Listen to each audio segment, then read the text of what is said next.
যে তারা তাদের সন্তানদের বহুমুখী প্রতিভাকে সামনে নিয়ে আসার চেষ্টা করে। নাটক মানে শুধু তো নাটক নয়, নাটকটা সমাজের দর্পণ, এবং সেই দর্পণের মধ্যে দিয়েই আমরা সমাজকে দেখি। আপনারা জানেন যে টিভিতে আপনারা বিভিন্ন নাটক দেখেন, মঞ্চে নাটক দেখেন, সেই নাটকের মধ্যে দিয়ে আমাদের সমাজের বিভিন্ন ঘটনাকে নাট্যকার তারা তুলে ধরার চেষ্টা করে।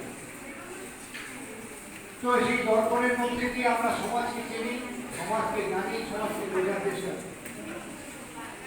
তাই শিশু উৎসব কমিটিকে আমার অসংখ্য অসংখ্য ধন্যবাদ যে তারা এই নতুন নতুন ছোট ছোট ছেলে মেয়েদের, আজকে তো যুগটাই পাল্টে গেছে,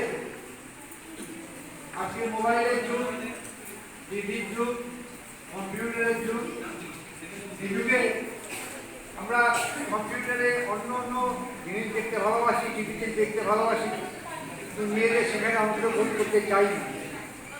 তাই যে বাবা মারা সন্তানদের এইখানে নিয়ে এসে তাদের নাটক জগতের সঙ্গে একাত্ম হওয়ার চেষ্টা করাচ্ছেন, তাদেরকে শিশু উৎসব কমিটির পক্ষ থেকে এবং আমার ব্যক্তিগত পক্ষ থেকে সবাইকে অশেষ ধন্যবাদ জানাই।